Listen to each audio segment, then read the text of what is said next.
I thought that Alan Lewis talked about the princess and the swans in his poetry, um, but I've been looking and I can't find the reference. He definitely talks about swans. There's a poem, this moment in the night where he's on one side of the world and his wife or a lover, because it's not just him, it's any soldier, is on one side of the world and your loved one is on the other. And there's this moment where you're both awake and then the wings of the swan take you off into sleep and the other off into the day. And that image is beautiful, and that mixed up with the fairy tale became an influence on the script. I'm not quite sure how I made the jump, but I did. So the swan, the Princess and the Swans fairy tale.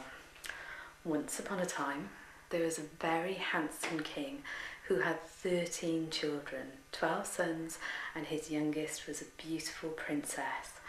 Now their lives together were idyllic, but they didn't have a mum, and the king found himself more and more lonely as he grew older and his children started to grow up. So he decided that he was going to get married, and unfortunately he met a wicked witch who beguiled him and enchanted him, and they got married. And she then put a spell on his sons and turned them all into swans. So by day they were swans and by night they could be men. But in the winter they all had to fly off and migrate as birds do.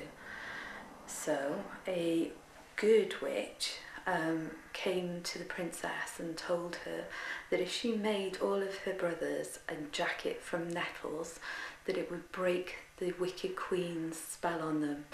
But when she starts to make the nettle jackets, she has to take a vow of silence, and if she speaks at any point, it will kill her brothers.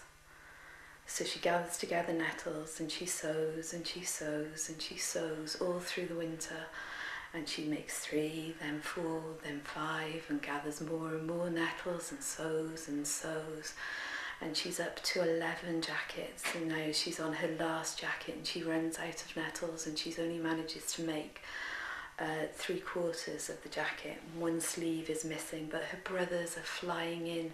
It's the beginning of the summer and the jackets have to be ready or they won't break the spell.